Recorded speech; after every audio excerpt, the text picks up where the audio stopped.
आदेश आदेश सीताराम। दोस्तों, स्वागत है आपका इस चैनल में आर्यन साधना केंद्र में। आज की इस वीडियो में हम बात करने वाले हैं ब्रह्म के विषय में। ब्रह्म कौन होते हैं, ब्रह्म की साधना कैसे की जाती है, ब्रह्म को सिद्ध करने के लिए आपको कितना भक्ति भाव चाहिए और ब्रह्म क्या क्या काम कर सकते हैं, मतलब कि पूरा A to Z चिट्ठा खोलेंगे पूरा का पूरा। कौन होते हैं, सिद्ध क्यों नहीं करना चाहिए और क्यों करना चाहिए, मतलब डिसएडवांटेजेस और एडवांटेजेस दोनों बात करेंगे। तो वीडियो की शुरुआत करने से पहले बता दूं कि मेरी दीक्षा की फ़ीस 3100 रुपये है और यहाँ पे हमारा मीट मांस मछली दारू सब बंद करना होता है। अब आपके घर में बन रहा है तो कोई बात नहीं, हम करवा देंगे मैनेज, लेकिन आपको नहीं खाना है, ना ही किसी गलत चीज़ का सेवन आपको करना है। पूछा की फ़ीस 200 रुपये है। व्हाट्सअप का नंबर मेरी स्क्रीन पर चल रहा है, तो आप लोग बातचीत कर सकते हैं इस नंबर पर। व्हाट्सअप पर आप मुझे व्हाट्सअप कर दीजिए और कॉल करने का समय सुबह 10 से लेकर शाम को 8 बजे तक है। एक और चीज़ पहले ही बता दूं कि फ़ोन तब करें जब आपको कुछ चाहिए हो, ट्रांसफ़र या फिर दीक्षा। बेफिजूल के मूर्ख तबरे फ़ोन मत कीजिए। मैंने एक डाली वीडियो, उसमें मैंने वीर साधना के विषय में बताया और वीर साधना को करने का पूरा विधान बताया, लेकिन फिर भी कुछ चूतिया लोग फ़ोन कर देते हैं कि इस साधना में क्या है। भाई पूरी वीडियो मैंने बता दी, एडवांटेज बता दी, डिसएडवांटेज बता दी, साधना बता दी, मंत्र बता दिया, विधान बता दिया, लेकिन नहीं, वीडियो को नहीं देखना है, सीधा कांटेक्ट करना है नंबर पर और फिर अगले को अपने मूर्ख तबरे क्वेश्चन से परेशान करना है। यही इनको आता है, ना साधना इनके बस की है, ना ही सिद्धता इनके बस की है। ऐसे लोग सिर्फ ब्लॉक होते हैं और कुछ नहीं होते। एक और जानकारी बता दूं कि जो लोग सोचते हैं कि फ़ोन करके बात करेंगे और हमारे ट्रांसफ़र के पैसे हम बाद में दे देंगे, ऐसे लोग मुझे फ़ोन ना करें। ट्रांसफ़र के पैसे पहले देने होते हैं, दीक्षा के पैसे पहले देने होते हैं। अब चलते हैं अपने वीडियो की तरफ कि ब्रह्म कौन होता है। पहली बात जानते हैं कि ब्रह्म होते कौन है। ब्रह्म एक्चुअल में वो सिद्ध हैं जिन्होंने राम जी की भक्ति की, हनुमान जी की भक्ति की, अपने जीवन को भक्ति में लगा के, सत्कार्य में लगा के, धर्म पे चल के काम किए। ब्रह्म वो होते हैं जो कि सिद्ध होते हैं, सिद्ध होते हैं, गुरु होते हैं। लेकिन एक बात याद रखें, अच्छे भी होते हैं, बुरे भी होते हैं। ब्रह्म को ब्रह्म राक्षस बोला जाता है, मतलब कि जो ब्रह्म होते हैं वैसे तो वो अलग होते हैं। ब्रह्म देव अलग है, देव ब्रह्म अलग है और ब्रह्म बाबा अलग है, वहीं पे ब्रह्म राक्षस अलग है। ठीक है, इसमें एक चीज़ होती है कि जिन्होंने राम जी की भक्ति की, हनुमान जी की भक्ति की, जो कि सात्विकता पे चले पूरी उम्र, जिन्होंने सात्विकता के काम किए और अपने जीवन को धर्म के कार्य में लगाया, वही लोग आगे जाके ब्रह्म रूप में आते हैं। अब यहाँ पे देव ब्रह्म अलग होते हैं और ब्रह्म बाबा अलग होते हैं। देव ब्रह्म बड़े होते हैं, ब्रह्म बाबा नीचे होते हैं। देव ब्रह्म के अंतर्गत बहुत सारे ब्रह्म बाबा आते हैं, ठीक है, और बहुत सारे थान आते हैं, मकान, मतलब बहुत सारे थान, जिन्न, कसाई, भूत प्रेत आते हैं, उनका पूरा खड़ होता है। ठीक है, तो ये होते हैं ब्रह्म। अब ब्रह्म अच्छे भी होते हैं, बुरे भी होते हैं। बुरे को बोलते हैं ब्रह्म राक्षस और अच्छे को बोलते हैं देव ब्रह्म और ब्रह्म बाबा। अब बात करते हैं ये किस भोग पे चलते हैं। ये सात्विक पे भी चलते हैं और तामसिकता पे भी चलते हैं। ठीक है, तामसिक पे क्या लेते हैं, तामसिक पे बकरा लेंगे, काला बकरा, फिर मुर्गा लेंगे, उन्हें बोलते हैं ब्रह्म राक्षस। अब वो होते हैं, वो आपका ही नाश कर देंगे, ब्रह्म राक्षस जो होते हैं। अब यहाँ पे बात करते हैं ब्रह्म देव और ब्रह्म बाबा के बारे में। तो ये जो होते हैं बाबू, ये चलते हैं तुम्हारे भक्ति भाव पे, हवन पे, यज्ञ पे और लौंग बतासा जायफल पे। लौंग बताशा जायफल, पानी का लोटा और तुम्हारा पूजा पाठ, बस दीपक, पूजा पाठ और कुछ नहीं। अब जानते हैं कि ये लोग क्या क्या कर सकते हैं।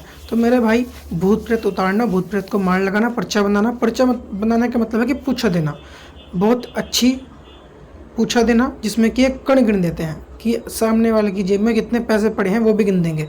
ठीक है, ब्रह्म के बारे में ये जानना आवश्यक है कि पूछा देते हैं अच्छी, भूत प्रेत को मार लगाते हैं बहुत अच्छे से, उन्हें बांधते हैं, चौकी खोलते हैं, चौकी बंधन करते हैं और सामने वाले के विषय में आपको थोड़ा बहुत, मतलब 5-10% भविष्य के बारे में बताते हैं, भविष्य भी बता देते हैं थोड़ा बहुत ही, और भूतकाल तो पूरा ही चिट्ठा खोल देंगे। ठीक है, और अब जानते हैं कि डिसएडवांटेजेस क्या हैं। तो मेरी बात, अगर कोई मुझसे पूछे कि ब्रह्म साधना करनी चाहिए या नहीं चाहिए, तो मैं साफ बोलूँगा नहीं करनी चाहिए। चाहे वो बावरी हो, चाहे वो बुलाकी मशान हो, चाहे वो मशान हो, चाहे फिर वो तुम्हारे ब्रह्म हो, सारे जितने भी होते हैं अच्छे देव हैं, बुलाकी की मशान की तो बात नहीं करते हैं, ठीक है, मशान के विषय में तो बात नहीं करते हैं इस वीडियो में, लेकिन जो बावरी हैं उनको रखते हैं साइड में और जो ब्रह्म है उनको रखते हैं। तो बाबू इनकी साधना आप कर लोगे, आप काम भी कर लोगे, ये आपका बुरा भी नहीं करेंगे, लेकिन फिर भी ये है तो प्रेत योनि, पिशाच योनि की शक्तियाँ हैं, और तुम प्रेत और पिशाच योनि को पूजोगे तो प्रेत और पिशाच योनि को प्राप्त होगे और उसी योनि में मृत्यु के बाद भटकोगे। तो ये तुम्हारे ऊपर डिपेंड है, चाहे तो बाप को पूज लो, बेटे को पूज लो, या फिर पोते को पूज लो, ठीक है। पोते को पूजेगा तो सिर्फ पोता आएगा, बाप को पूजेगे तो बाप और पोता आएगा, बाप और बेटा आएगा, और अगर दादाजी को पूज लोगे तो वो भी आएंगे, बेटा भी आएगा और फिर उसका बेटा भी आएगा। तो तुम्हारे ऊपर डिपेंड है, तुम राम जी को पूज लो, राम जी को पूज लो, या फिर हनुमान जी को पूज लो, या फिर तुम लास्ट में आके ब्रह्म को पूज लो। अब ब्रह्म जो होते हैं वो हनुमान जी के गण होते हैं, मशान जो होते हैं वो भैरव के गण होते हैं, और वीर जो होते हैं वो काली के गण होते हैं।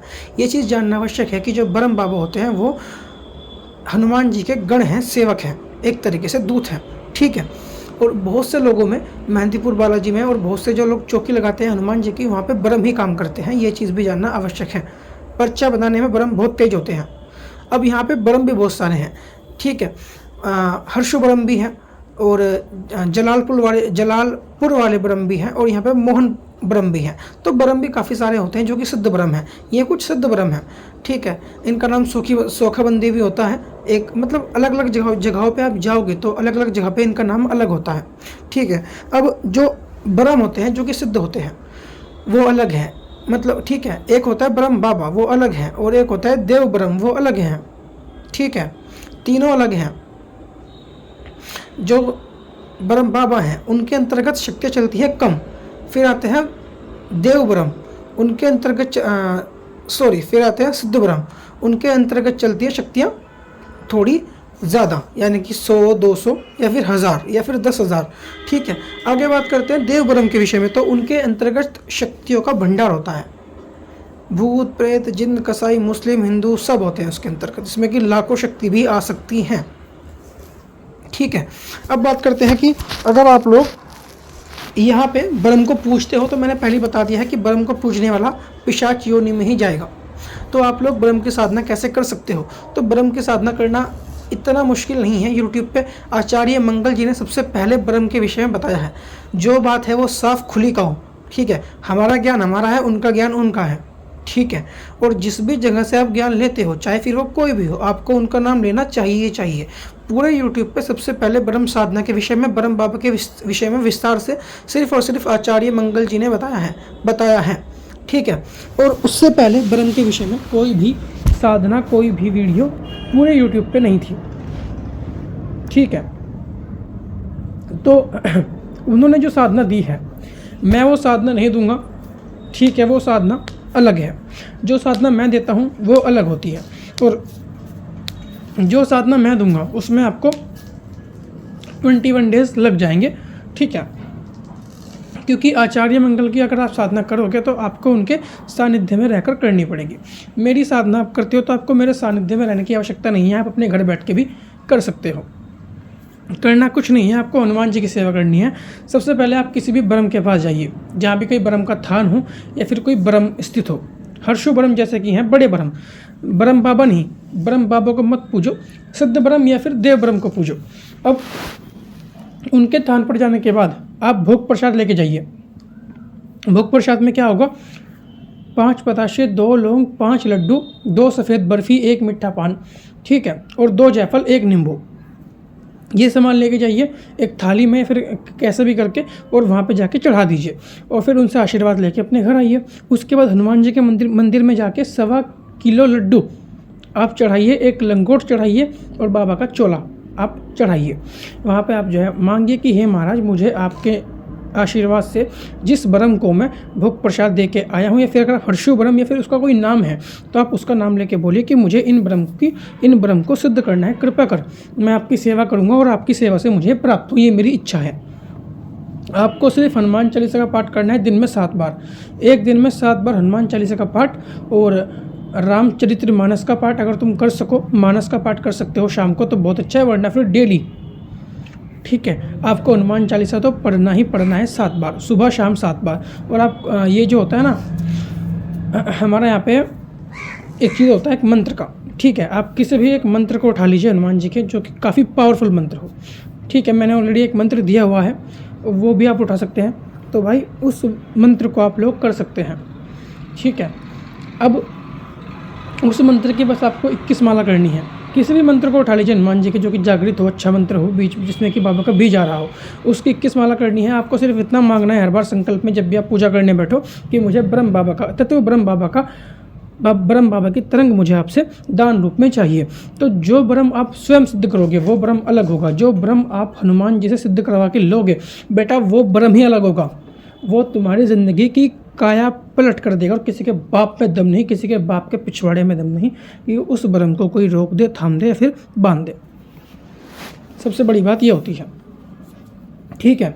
तो इस चीज़ को ध्यान में लेके चलो। आपको सिर्फ सुबह शाम बाबा को 2 लड्डू का भोग लगाना है, सुबह को या शाम को, जब भी तुम्हारा मन हो हनुमान जी को। और जब तुम्हारे 21 डेज़ की साधना खत्म हो जाए, फिर तुम्हें दोबारा उसी ब्रह्म के पास जाना है, मत्था टेक के आना है, उसको भोग प्रसाद चढ़ाना है, और फिर जो है तुम उसको जब भी याद करोगे तुम्हें उसकी फिर कुछ दिन सेवा करनी है, ठीक है। लगभग 1 महीना और उसके पास जाओ, हर शनिवार या फिर हर मंगलवार जाके भोग प्रसाद चढ़ाओ और अपने घर आओ, या फिर हर एक महीने में 6 महीने में एक बार जाओ, प्रसाद चढ़ा के अपने घर आओ। उसकी पूरी संपूर्ण कृपा आपको मिलेगी, आप उससे काम ले पाओगे, सारे काम करवा पाओगे, ठीक है। जब भी आप उसे याद करोगे वो आपके पास आएगा। पहली बात तो आपको साधना के अंतर्गत ही आपको दर्शन दे देगा। इसमें आपको 2 चीज़ प्राप्त होंगी, एक तो ब्रह्म प्राप्त होगा, दूसरा आपको हनुमान जी की कृपा, हनुमान जी का तत्व प्राप्त होगा, ठीक है। तो ये है पूरी चीज़। आई होप आपको वीडियो जानकारी पसंद आई होगी, अच्छी लगी होगी। सो आज की वीडियो में सिर्फ इतना ही हमारा साथ था। अगर वीडियो अच्छी लगी हो तो लाइक करिएगा। आदेश सीताराम, अलख निरंजन, अलख आदेश। जय गोरख।